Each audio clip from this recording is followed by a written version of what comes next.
Hi, today I am going to show with a Raspberry Pi Pico how to use a while true condition. So the required materials are a laptop, a Raspberry Pi Pico, a LED and a breadboard. So now I have coded, I will explain you. So here again I have imported two libraries, that is machine and new time. Then I have defined that the LED is machine.pin is not defined, so I am going to use an which is not an inbuilt LED. I am going to use a separate LED. So I have written as 0 and machine.pinout, it's an output pin, so I have written as pinout. So here while true condition is used because to repeat a thing again and again.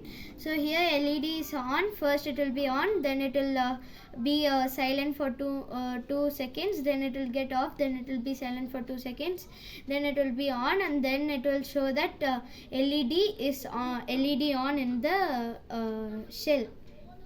So now here I don't need to copy and paste it again and again because it's under the while true condition. While true condition allows it to come again and again. So now I'm going to show it in the physical form.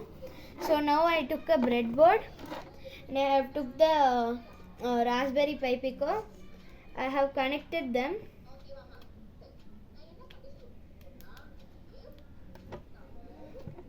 So I have connected them. Now you can see that this pin is the first pin, you can see.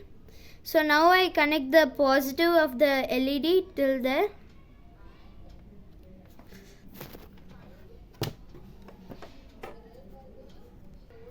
So I connect it in the first.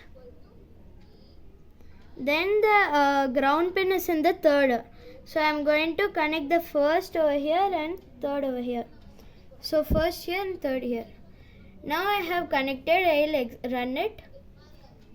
So it's on, off, on, off, on, off, on, off. So each time you can see that it's writing LED on, LED on, LED on because it's getting on and it's printing on. So this is how you execute this. So this is the project of while true condition using Raspberry Pi Pico. Thank you.